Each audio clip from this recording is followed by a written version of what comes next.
وَلَقَدْ يَسَّرْنَا الْقُرْآنَ لِلذِّكْرِ فَهَلْ مِن مُدَّكِرٍ۔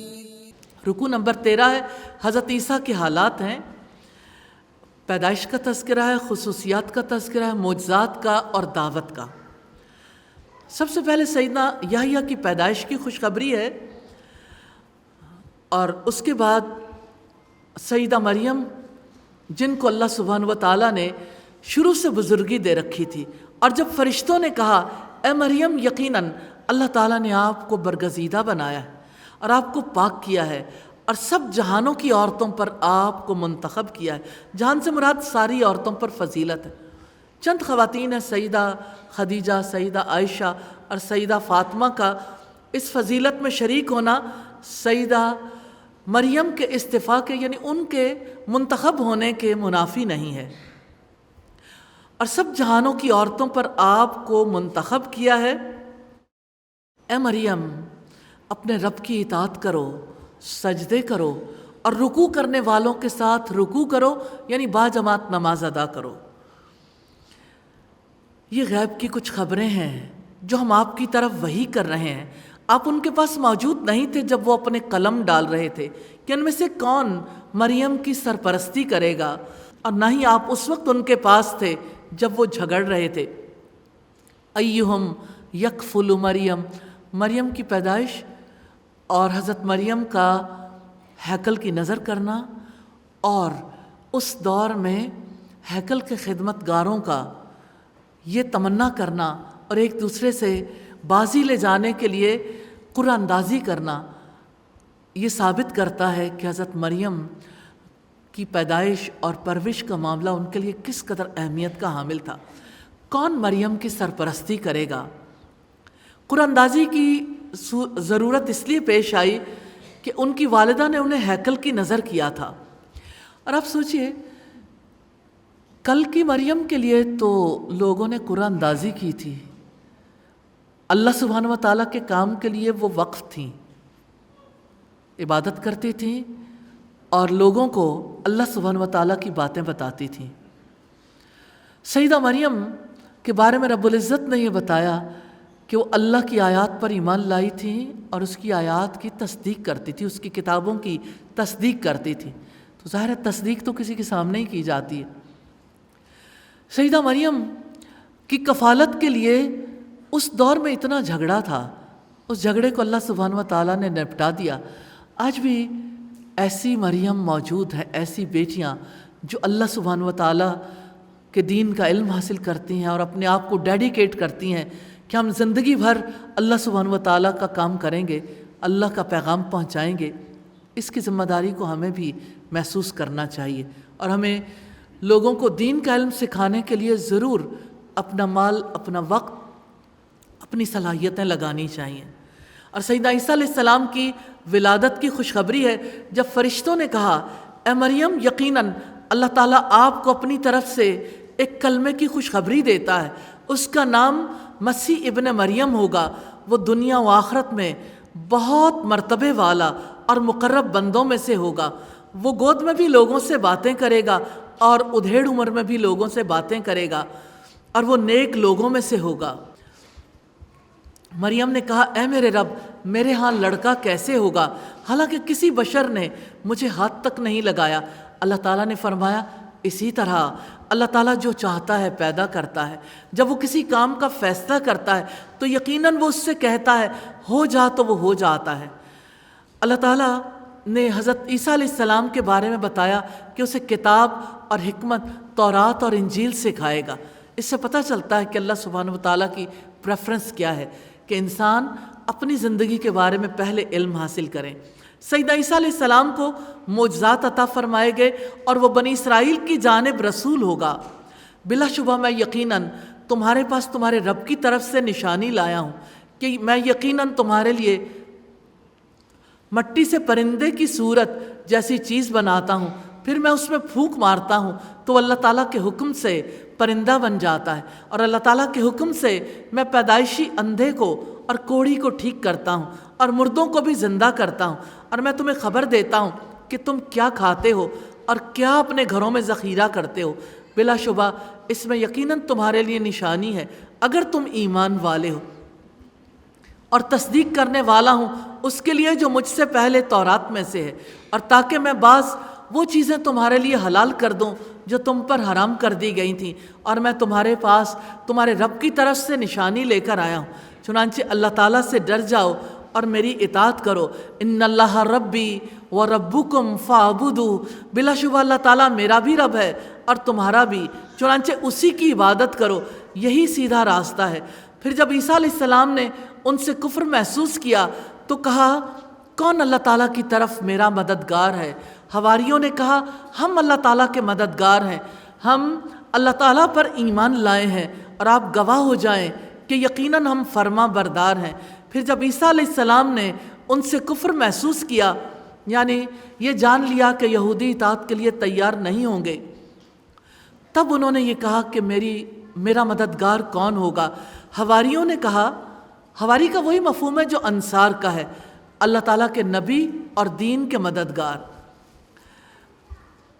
انہوں نے کہا ربنا آمنا بما انزلت واتبعنا الرسول فاکتبنا مع الشاہدین، اے ہمارے رب جو آپ نے نازل کیا ہے ہم اس پر ایمان لائے ہیں اور ہم نے رسول کی پیروی کی ہے، چنانچہ ہمیں بھی گواہی دینے والوں کے ساتھ لکھ لیجئے۔ یہودیوں نے سیدنا عیسیٰ علیہ السلام کو قتل کرنے کا منصوبہ بنا لیا، وَمَكَرُوا وَمَكَرَ اللَّهُ وَاللَّهُ خَيْرُ الْمَاكِرِينَ، اور انہوں نے خفیہ تدبیر کی اور اللہ تعالیٰ نے بھی خفیہ تدبیر کی، اور اللہ تعالیٰ سب خفیہ تدبیر کرنے والوں میں سے بہتر ہے۔ یہودیوں نے عیسیٰ علیہ السلام کو قتل کرنے کا منصوبہ بنایا، وہ انہیں سولی چڑھانا چاہتے تھے، اس وجہ سے انہوں نے ان پر الزام لگائے۔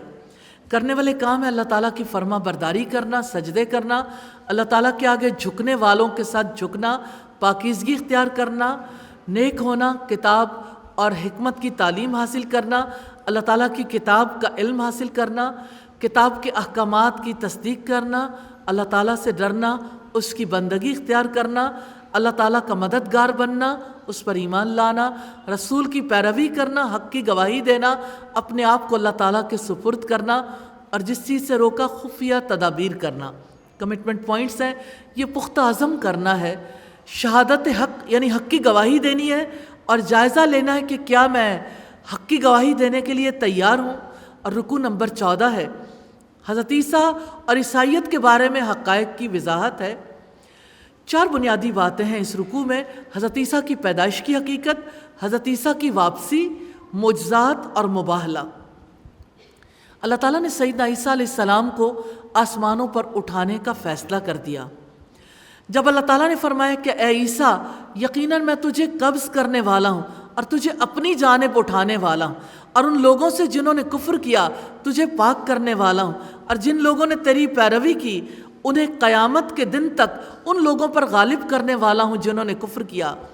پھر میری طرف تم سب کی واپسی ہے، سو میں تمہارے درمیان ان باتوں میں فیصلہ کروں گا جن میں تم اختلاف کیا کرتے تھے۔ یہاں متوفی کا لفظ آیا ہے، پورا لینے والا ہوں، یعنی یہودیوں کی سازشوں سے بچا کر آسمانوں پر اٹھانے والا ہوں۔ پھر جن لوگوں نے کفر کیا انہیں میں دنیا اور آخرت میں سخت عذاب دوں گا اور ان کے لیے کوئی مددگار نہ ہوگا، لیکن جو لوگ ایمان لائے اور جنہوں نے نیک عمل کیے تو انہیں وہ پورے ان کے اجر دے گا، اور اللہ تعالیٰ ظالموں سے محبت نہیں کرتا۔ ذالک نتلوہ علیک من الآیات والذکر الحکیم، یہ ہے جو ہم پر حکمت آیات اور نصیحت میں سے تم پر پڑھتے ہیں۔ بلا شبہ عیسیٰ کی مثال اللہ تعالیٰ کے نزدیک آدم علیہ السلام کی جیسی ہے۔ اللہ تعالیٰ نے آدم کو مٹی سے بنایا، پھر اس سے کہا کہ ہو جا، تو وہ ہو گیا۔ اللہ تعالیٰ نے بغیر ماں باپ کے آدم علیہ السلام کو پیدا کیا۔ الحق من ربک فلا تکن من الممترین، یہی حق ہے تمہارے رب کی جانب سے، چنانچہ آپ شک کرنے والوں میں سے نہ ہو جانا۔ پھر جو آپ سے اس میں جھگڑا کرے، اس کے بعد جو علم میں سے آپ کے پاس آ گیا تو آپ کہہ دو تم آؤ، ہم اپنے بیٹوں کو اور تم اپنے بیٹوں کو بلاؤ، اور اپنی عورتوں اور تمہاری عورتوں کو، اپنے آپ کو اور تمہیں بھی بلائیں، ہم گڑ گڑا کر دعا کریں، پس ہم جھوٹوں پر اللہ تعالیٰ کی لعنت بھیجیں۔ بلا شبہ یہ یقیناً سچا بیان ہے اور اللہ تعالیٰ کے سوا کوئی معبود نہیں، اور بلا شبہ اللہ تعالیٰ یقیناً وہی سب پر غالب کمال حکمت والا ہے۔ اگر وہ پھر بھی منہ موڑیں گے تو اللہ تعالیٰ فساد کرنے والوں کو یقیناً خوب جاننے والا ہے۔ اس رکوع میں جن کاموں کا حکم دیا گیا، رسولوں کی پیروی کرنا، ایمان لانا اور عمل صالح کرنا، اور جن سے روکا گیا، رسولوں کا انکار، ظلم کرنا، شک کرنا، علم کے بارے میں جھگڑے کرنا، جھوٹ بولنا، حق سے منہ موڑنا اور فساد کرنا۔ کمٹمنٹ پوائنٹس ہیں، انسانوں کی غلامی سے چھڑانا ہے۔ انشاءاللہ رکوع نمبر 15 ہے، اہل کتاب اور مسلمانوں کے درمیان نظریاتی جنگ ہے، اور اس کے 3 مین پوائنٹس ہیں۔ اہل کتاب کو دعوت، اہل کتاب کا حضرت ابراہیم علیہ السلام کے بارے میں جھگڑا، اور اہل کتاب کی دشمنی۔ انبیاء کی اصل تعلیم توحید ہے۔ رب العزت نے فرمایا آپ کہہ دیں اے اہل کتاب اس کلمے کی طرف آؤ جو ہمارے درمیان اور تمہارے درمیان برابر ہے، یہ کہ ہم اللہ تعالیٰ کے سوا کسی کی عبادت نہ کریں اور اس کے ساتھ کسی کو شریک نہ ٹھہرائیں، اور ہم اللہ تعالیٰ کے سوا ایک دوسرے کو بھی رب نہ بنائیں۔ پھر اگر وہ منہ موڑیں تو آپ کہہ دیں کہ تم گواہ ہو جاؤ، بلا شبہ ہم مسلمان ہیں۔ اس کلمے سے مراد وہ کلمہ توحید ہے جس کی بنیاد پر ہم سب متحد ہو سکتے ہیں، جس پر تمام رسولوں کا اتفاق ہے۔ اے اہل کتاب تم ابراہیم کے بارے میں کیوں جھگڑتے ہو، حالانکہ تورات اور انجیل اس کے بعد ہی نازل کی گئیں، کیا تم سمجھتے نہیں ہو؟ یعنی یہودی اور عیسائی دونوں ہی دعویٰ کرتے تھے کہ وہ ابراہیم علیہ السلام کے دین پر ہیں اور ہم سچے ہیں۔ ہاں تم وہ لوگ ہو، تم نے اس بات میں جھگڑا کیا جس کا تمہیں علم تھا، پھر اس کے بارے میں کیوں جھگڑا کرتے ہو جس کا تمہیں علم ہی نہیں، اور اللہ تعالیٰ جانتا ہے اور تم نہیں جانتے۔ یعنی علم کے بغیر جھگڑا کرنا نہایت ناپسندیدہ ہے۔ ایسے موضوع پر بحث نہیں کرنی چاہیے جس کا علم نہ ہو۔ ابراہیم نہ یہودی تھے اور نہ عیسائی، بلکہ وہ یکسو مسلمان تھے اور مشرکوں میں سے نہیں تھے۔ ابراہیم علیہ السلام کے بارے میں رب العزت کی وضاحت ہے کہ وہ توحید پرست تھے اور اللہ سبحانہ و تعالیٰ کے لیے یکسو تھے۔ یقیناً لوگوں میں ابراہیم کے سب سے زیادہ قریب وہ ہیں جنہوں نے ان کی پیروی کی، اور یہ نبی اور وہ لوگ جو ایمان لائے اور اللہ تعالیٰ مومنوں کا دوست ہے۔ ابراہیم کے سب سے زیادہ قریب نبی اکرم صلی اللہ علیہ وسلم اور سچے مومن ہیں، کیونکہ اسلامی شریعت ملت حنیف کے سب سے قریب ہے۔ اسی لیے رب العزت نے ملت ابراہیمی کی پیروی کرنے کا حکم دیا ہے۔ اہل کتاب میں سے ایک گروہ خواہش رکھتا ہے کہ کاش وہ تمہیں گمراہ کر دیں، حالانکہ وہ نہیں گمراہ کر رہے مگر اپنی جانوں کو، اور وہ شعور نہیں رکھتے۔ اے اہل کتاب تم اللہ تعالیٰ کی آیات کا کفر کیوں کرتے ہو حالانکہ تم گواہی دیتے ہو؟ اے اہل کتاب تم حق کو باطل سے گڑمڑ کیوں کرتے ہو، اور کیوں تم حق کو چھپاتے ہو حالانکہ تم جانتے بھی ہو؟ اس رکوع میں 5 چیزیں جن کا حکم دیا گیا: اللہ تعالیٰ کے سوا کسی کی بندگی نہ کرنا، کسی کو شریک نہ ٹھہرانا، کسی کو اپنا رب نہ بنانا، انبیاء کی پیروی کرنا، اللہ تعالیٰ کے لیے یکسو ہونا، اور جن چیزوں سے روکا گیا بغیر علم کے بحثیں کرنا، شرک کرنا، انسانوں کو سیدھے راستے سے ہٹانے کی کوششیں کرنا، گمراہی کی روش اختیار کرنا، حق پر باطل کا رنگ چڑھا کر مشتبہ بنانا، جانتے بوجھتے حق کو چھپانا۔ کمٹمنٹ پوائنٹس ہیں۔ قرآن مجید ہی محفوظ پناہ گاہ ہے۔ اہل کتاب یہودیوں اور عیسائیوں کی سازشوں سے بچنے کے لیے میں نے اس قرآن کو سمجھنا ہے، اس کے پیغام کو پھیلانا ہے۔ ایمان کا رشتہ ہی اللہ سبحانہ و تعالیٰ کے نزدیک سب سے اہم ہے، اور قرآن کے دامن میں امت مسلمہ کو پناہ دلوانے کے لیے امت کو منظم طریقے سے قرآن کے راستے پر لانا ہے۔ انشاءاللہ تعالیٰ اللہ سبحانہ و تعالیٰ توفیق عطا فرمائے۔ رکوع نمبر 16 ہے، اہل کتاب اور اہل اسلام کے طرز عمل کی وضاحت ہے۔ 2 باتیں ہیں اس رکوع میں، اہل کتاب اور اللہ کے ہاں نجات پانے والے۔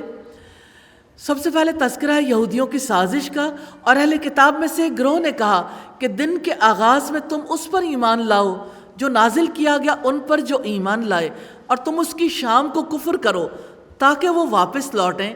یہودیوں کی ایک سازش تھی، باہمی مشورے سے طے کرتے تھے کہ جب لوگ صبح کو جا کے کہیں گے کہ ہم نے مان لیا جو آپ کہتے ہیں، اور شام کو انکار کریں گے تو بہت سے لوگ دین میں نقص تلاش کرنے لگیں گے۔ پھر فرمایا اور تم کسی کا یقین نہ کرو سوائے اس کے جو تمہارے دین کی اتباع کرے۔ آپ کہہ دو یقیناً ہدایت تو اللہ تعالیٰ ہی کی ہدایت ہے، یہ نہ ماننا کہ کسی ایک کو اس جیسا دیا جائے جو تمہیں دیا گیا تھا، یا وہ تم سے تمہارے رب کے پاس جھگڑا کریں گے۔ آپ کہہ دیں یقیناً اللہ تعالیٰ ہی کے ہاتھ میں فضل ہے، جس کو وہ چاہتا ہے عطا کرتا ہے، اور اللہ تعالیٰ بڑی وسعت والا سب کچھ جاننے والا ہے۔ وہ جس کو چاہتا ہے اپنی رحمت سے خاص کر لیتا ہے، اور اللہ تعالیٰ بڑے فضل والا ہے۔ رحمت سے خاص کرنے سے مراد ہے کسی کو اپنے دین کی نمائندگی کے لیے قبول کرنا، اور یہودیوں کے کردار پر تبصرہ ہے۔ اور اہل کتاب میں سے ایسے بھی ہیں کہ آپ اگر اس کو ایک خزانے کا امین بنا دو تو بھی وہ اس کو ادا کر دے گا، اور ان میں ایسے بھی ہیں اگر آپ اس کو 1 دینار بھی امانت کے طور پر دو تو بھی وہ آپ کو اس وقت تک ادا نہیں کرے گا مگر جب تک آپ ان کے سر پر کھڑے رہو۔ اس کی وجہ یہ ہے کہ یقیناً انہوں نے کہا کہ ان پڑھوں کے بارے میں ہم پر کوئی راستہ نہیں، اور وہ اللہ تعالیٰ پر جھوٹ کہتے ہیں حالانکہ وہ جانتے ہیں۔ کیوں نہیں، جو بھی اپنا عہد پورا کرے اور اللہ تعالیٰ سے ڈرے تو بلا شبہ اللہ تعالیٰ ڈرنے والوں سے محبت کرتا ہے۔ اللہ تعالیٰ عہد پورا کرنے کو پسند کرتے ہیں اور حرام کی ہوئی چیزوں سے رکنے کو پسند کرتے ہیں۔ اللہ تعالیٰ اپنے سے خوف کھانے کو پسند کرتے ہیں۔ اللہ تعالیٰ متقیوں سے محبت کرتے ہیں۔ پھر فرمایا یقیناً جو لوگ اللہ تعالیٰ کے عہد اور اپنی قسموں کے بدلے تھوڑی قیمت لیتے ہیں یہی وہ لوگ ہیں جن کے لیے آخرت میں کوئی حصہ نہ ہوگا، اور اللہ تعالیٰ نہ ان سے بات کرے گا اور نہ ہی قیامت کے دن ان کی طرف دیکھے گا اور نہ ہی ان کو پاک کرے گا، اور ان کے لیے دردناک عذاب ہوگا۔ یہودی اللہ تعالیٰ پر جھوٹ بولتے ہیں، اور بلا شبہ ان میں یقیناً ایک گروہ وہ ہے جو کتاب پڑھتے ہوئے اپنی زبانوں کو مروڑتے ہیں تاکہ تم اسے بھی کتاب ہی سمجھو، حالانکہ وہ کتاب میں سے نہیں ہے، اور وہ کہتے ہیں کہ یہ اللہ تعالیٰ کی جانب سے، حالانکہ وہ اللہ تعالیٰ کی جانب سے نہیں، اور وہ اللہ تعالیٰ پر جھوٹ کہتے ہیں حالانکہ وہ جانتے ہیں۔ اللہ سبحانہ و تعالیٰ نے ربانی یعنی رب والا بننے کا حکم دیا۔ کسی انسان کا یہ حق نہیں کہ اللہ تعالیٰ اسے کتاب، حکمت اور نبوت دے، پھر وہ لوگوں سے کہے اللہ تعالیٰ کو چھوڑ کر میرے بندے بن جاؤ۔ وہ تو کہے گا رب والے بن جاؤ، اس وجہ سے جو تم کتاب سے کھاتے تھے اور اس وجہ سے جو تم پڑھتے تھے۔ کسی انسان کے لائق نہیں ہے کہ اللہ تعالیٰ کے مقابلے میں خود اپنی بندگی پر لوگوں کو آمادہ کرے، اور نہ ہی وہ تمہیں یہ حکم دے گا کہ تم فرشتوں اور نبیوں کو رب بناؤ۔ کیا وہ تمہیں کفر کا حکم دے گا اس کے بعد کہ تم فرما بردار ہو؟ کوئی نبی فرشتوں اور نبیوں کو رب بنانے کی دعوت نہیں دیتا۔ کرنے والے کام ہیں امانت ادا کرنا، عہد کی پابندی کرنا، اللہ تعالیٰ سے ڈرنا، کتاب و حکمت کی تعلیم حاصل کرنا، اللہ تعالیٰ کا بن کر رہنا، انسانوں کو اللہ والا بننے کی دعوت دینا، دوسروں کو کتاب کی تعلیم دینا، کتاب کو ہمیشہ سیکھتے رہنا، تقوی اختیار کرنا، اور جن کاموں سے روکا ہے صبح ایمان لانا اور شام کو انکار کرنا، ایمان سے پھر جانا، تعصب میں مبتلا ہونا، امانت ادا کرنے میں اپنی ذمہ داری محسوس نہ کرنا، جھوٹ بولنا، اللہ تعالیٰ پر جھوٹ باندھنا، عہد کو بیچ ڈالنا، قسموں کو بیچ ڈالنا، اپنی زبانوں کو توڑ مروڑ کر دوسروں کو فریب دینا، انسانوں کو حکم دینا کہ وہ فرشتوں اور پیغمبروں کو رب بنائیں۔ کمٹمنٹ پوائنٹس ہیں، عہد کی زندگی کو نبھانا ہے اور اس کے لیے اللہ سبحانہ و تعالیٰ کی فرما برداری کرنی ہے، اور شریعت کی عائد کردہ تمام ذمہ داریوں کو پورا کرنا ہے، نفع و نقصان کو نظر انداز کر کے عہد کی زندگی اختیار کرنی ہے، دنیا پر آخرت کو ترجیح دینا ہے انشاءاللہ۔ رکوع نمبر 17 ہے، اسلام کے ماں سوا کوئی طریقہ زندگی قابل قبول نہیں۔ 2 باتیں ہیں، پیغمبروں سے لیا جانے والا عہد اور اسلام کے ماں سوا کوئی طریقہ قابل قبول نہیں ہے۔ اور جب اللہ تعالیٰ نے نبیوں سے پختہ عہد لیا کہ یقیناً میں تمہیں کتاب اور حکمت میں سے عطا کروں گا، پھر تمہارے پاس ایک رسول آ جائے جو تصدیق کرنے والا ہو اس کے لیے جو تمہارے پاس ہے، تو تم لازماً اس پر ایمان لاؤ گے اور تم ضرور اس کی مدد کرو گے۔ اللہ تعالیٰ نے فرمایا کیا تم اقرار کرتے ہو اور اس پر میرا عہد قبول کرتے ہو؟ انہوں نے کہا ہم نے اقرار کیا۔ فرمایا پھر گواہ رہو اور میں بھی تمہارے ساتھ گواہوں میں سے ہوں۔ اللہ سبحانہ وتعالیٰ نے عہد لیا تھا کہ بعد میں آنے والے رسول کی تائید پہلے آنے والے رسول کریں گے، پھر اس کے بعد جس شخص نے منہ موڑا تو وہی لوگ نافرمان ہیں۔ افغیر دین اللہ یبغون ولہ اسلم من فی السماوات والارض طوعا وکرہا والیہ یرجعون، کیا وہ اللہ تعالیٰ کے دین کے سوا کسی اور کو تلاش کرتے ہیں؟ یعنی آپ کو کوئی اور لائف سٹائل چاہیے، جو آپ کے رب نے آپ کے لیے پسند کیا اس کو آپ چھوڑنا چاہتے ہو، حالانکہ آسمانوں اور زمین کی ہر چیز خوشی یا ناخوشی سے اس کی فرما برداری کرتی ہے اور اسی کی طرف وہ لوٹائے جائیں گے۔ اللہ تعالیٰ نے ایمان، اطاعت اور انبیاء کے درمیان فرق نہ کرنے کا حکم دیا۔ آپ کہہ دو ہم اللہ تعالیٰ پر ایمان لائے اور اس پر بھی جو ہمارے اوپر نازل کیا گیا، اور اس پر بھی جو ابراہیم، اسماعیل، اسحاق اور یعقوب علیہ السلام اور ان کی اولاد پر نازل کیا گیا، اور اس پر بھی جو موسیٰ اور عیسیٰ علیہ السلام اور تمام انبیاء کو ان کے رب کی طرف سے دیا گیا۔ ہم ان میں سے کسی ایک کے درمیان بھی فرق نہیں کرتے اور ہم اسی کی اطاعت کرنے والے ہیں۔ وَمَن يَبْتَغِ غَيْرَ الْإِسْلَامِ دِينًا فَلَن يُقْبَلَ مِنْهُ وَهُوَ فِي الْآخِرَةِ مِنَ الْخَاسِرِينَ، اور جو شخص اسلام کے علاوہ کوئی اور دین تلاش کرے گا تو اس سے وہ ہرگز قبول نہ کیا جائے گا اور وہ آخرت میں خسارہ اٹھانے والوں میں سے ہوگا۔ سیدہ عائشہ سے روایت ہے، رسول اللہ نے فرمایا جو شخص ایسا کام کرے گا جس کے لیے ہمارا حکم نہ ہو، یعنی دین میں ایسا عمل نکالے تو وہ مردود ہے۔ اور اللہ تعالیٰ ان لوگوں کو کیسے ہدایت دے گا جنہوں نے ایمان لانے کے بعد کفر کیا، حالانکہ انہوں نے گواہی دی کہ یقیناً رسول سچا ہے اور ان کے پاس واضح دلیلیں بھی آ چکی تھیں۔ اور اللہ تعالیٰ ظالم لوگوں کو ہدایت نہیں دیتا۔ یہ لوگ، یہی سزا ہے ان کی کہ یقیناً ان پر اللہ تعالیٰ کی اور فرشتوں کی اور سارے انسانوں کی لعنت ہے، اس میں وہ ہمیشہ رہنے والے ہیں۔ ان سے عذاب ہلکا نہ کیا جائے گا اور نہ وہ مہلت دیے جائیں گے، مگر جن لوگوں نے اس کے بعد توبہ کی اور اپنی اصلاح کی تو بلا شبہ اللہ تعالیٰ بے حد بخشنے والا، نہایت رحم والا ہے۔ یقیناً جن لوگوں نے اپنے ایمان کے بعد کفر کیا پھر کفر میں بڑھتے ہی گئے، ان کی توبہ ہرگز قبول نہ کی جائے گی اور وہی لوگ گمراہ ہیں۔ یقیناً جن لوگوں نے کفر کیا اور مر گئے اس حال میں کہ کافر تھے تو ان میں سے کسی ایک سے زمین بھر سونا بھی ہرگز قبول نہ کیا جائے گا، اور اگرچہ وہ اس کو فدیے میں دے۔ یہی لوگ ہیں جن کے لیے دردناک عذاب ہے اور ان کے لیے کوئی مددگار نہ ہوگا۔ کرنے والے کام ہیں رسولوں پر ایمان لانا، ان کی مدد کرنا، اللہ تعالیٰ کے عہد کو قبول کرنا، عہد کا اقرار کرنا، اللہ تعالیٰ پر ایمان لانا، اس کی کتابوں پر ایمان لانا، انبیاء کے درمیان فرق نہ کرنا، اللہ تعالیٰ کا فرما بردار بننا، رسولوں کے حق پر ہونے کی گواہی دینا، توبہ کرنا، اصلاح کرنا، اور جن کاموں سے روکا گیا عہد سے پھرنا، ایمان لانے کے بعد انکار کرنا، اللہ تعالیٰ کے دین کے سوا کوئی اور دین چاہنا، ظلم کرنا، گمراہی اختیار کرنا۔ اور کمٹمنٹ پوائنٹس ہیں، اللہ تعالیٰ نے جو عہد رسولوں سے لیا اس کو نبھانے کی ذمہ داری ہم پر بھی ہے۔ عہد کی ذمہ داری کو قبول بھی کرنا ہے اور اس عہد کو وفا بھی کرنا ہے۔ انشاءاللہ اللہ سبحانہ و تعالی ہمیں توفیق عطا فرمائے۔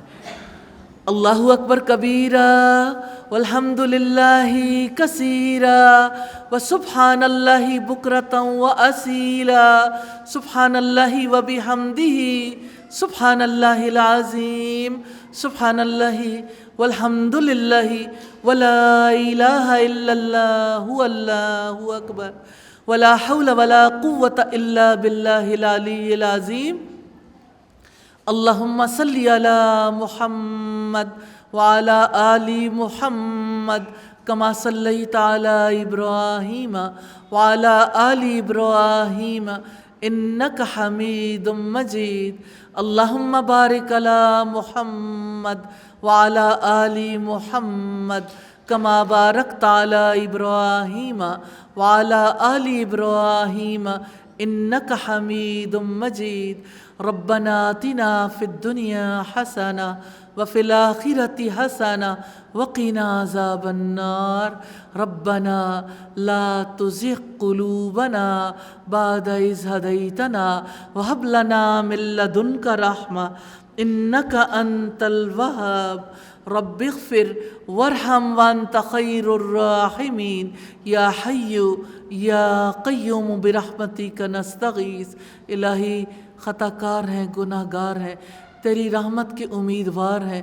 اے پاک پروردگار، ہماری خطاؤں گناہوں کو معاف کر دیجئے اور ہمیں اپنے خاص فضل و کرم سے صالح اعمال کی توفیق عطا فرما دیجئے یا ارحم الراحمین۔ خشوع والی نمازیں اور الہی ایسے روزے نصیب کر دیجئے جس کے بعد آپ پچھلے گناہ معاف کر دیتے ہیں۔ ہمیں قیام اللیل نصیب کر دیجئے الہی۔ رمضان کی آمد میں چند گھڑیاں باقی ہیں، اے پاک پروردگار ہمیں برکتوں والا رمضان نصیب کیجئے الہی۔ ہم سب کو اپنے قرآن کی سچی سمجھ نصیب فرما دیجئے، اس قرآن پر عمل کرنا نصیب فرما دیجئے۔ اے پاک پروردگار ہماری اولادوں کو اپنے دین کے لیے قبول فرما لیجئے یا ارحم الراحمین۔ موت کے وقت تک ایمان نصیب کرنا اور الہی ہم سب کو قبر کے معاملات میں الہی ثابت قدم رکھنا اور الہی ہم سب کو جنت الفردوس میں جگہ عطا فرمانا۔ الہی پاکستان کو مضبوط اور خوشحال پاکستان بنا دینا الہی۔ پاکستان کو اندرونی اور بیرونی سازشوں سے بچا لینا یا ارحم الراحمین۔ آپ سے استدعا ہے پاکستان کو اکنامک کرائسس سے نکال دینا۔ اے پاک پروردگار مہنگائی نے لوگوں کی کمر توڑ دی الہی، وسعتوں والا رزق نصیب کر دینا الہی۔ تو گناہ معاف کر دے الہی، تو رزق میں وسعت عطا فرما دے الہی۔ تو اس کتاب کی سمجھ کے دروازے ہر دل کے لیے کھول دے اور الہی اس کتاب کا کام کرنے کی توفیق عطا فرما دے اور الہی جو دعائیں ہم نے مانگی، جو مانگنے سے رہ گئیں، الہی سب دعاؤں کو قبول فرما لیجئے۔ وصلی اللہ تعالی علی خیر خلقہ محمد وآلہ واصحابہ واہل بیتہ اجمعین برحمتک یا ارحم الراحمین الہی آمین الہی آمین۔ وَلَقَدْ يَسَّرْنَا الْقُرْآنَ لِلذِّكْرِ فَهَلْ مِن مُّدَّكِرٍ